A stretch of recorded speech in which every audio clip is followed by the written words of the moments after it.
ভারতের একটি প্রধান রাজ্য মধ্যপ্রদেশ, কি ঐতিহাসিক, কি ধার্মিক, আর তার মধ্যেই একটি শহর উজ্জয়ন, যেখানে বাস করেন সদাশিব শঙ্কর।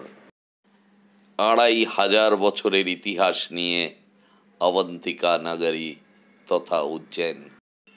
হঠাৎ বুলাবা এলো, রওনা দিলাম উজ্জয়নের উদ্দেশ্যে। বাংলা, ঝাড়খণ্ড, ছত্তিশগড় পেরিয়ে দুপাশে পাহাড়, বন জঙ্গল আর পলাশ গাছ, পৌঁছে গেলাম উজ্জয়ন। সদাশিব শঙ্করের সবচেয়ে শক্তিশালী রূপ মহাকাল, শিবের স্বয়ম্ভু রূপ, ১২টি জ্যোতির্লিঙ্গের একটি। মন ভরে ডাকলাম তৃতীয় চক্ষু, রুদ্রতাণ্ডব এবং সমুদ্র মন্থনের দেবতা সদাশিব শঙ্করকে।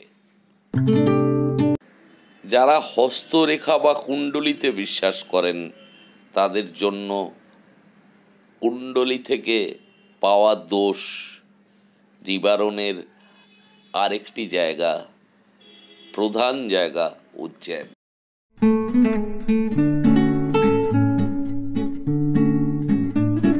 এখানে পৃথিবী থেকে লোক আসে মঙ্গল দোষ নিবারণ, পিতৃদোষ নিবারণ এবং কালসর্পদোষ নিবারণ করার জন্য।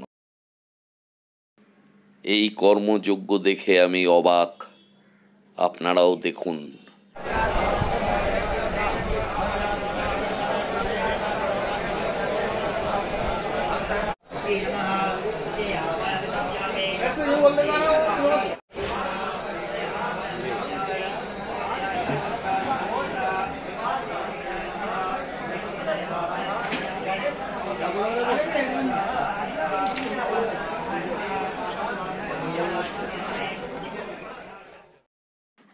পরিকল্পনা করে এলে এখানে একদিনেই আপনি আপনার মনস্কামনা এবং নিবারণ পুজো সেরে ফেলতে পারবেন।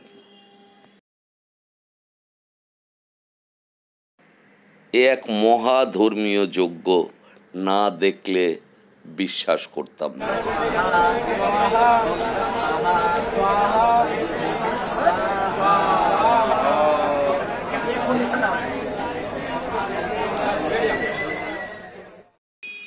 উজ্জয়নে ৮৪টি মন্দির আছে এবং মহাকাল মন্দিরে শীঘ্র দর্শনের ব্যবস্থা আছে। লাগে ২৫০ টাকা, অনলাইন করতে হয়। তাহলেই খুব তাড়াতাড়ি পেয়ে যাবেন বাবার দর্শন।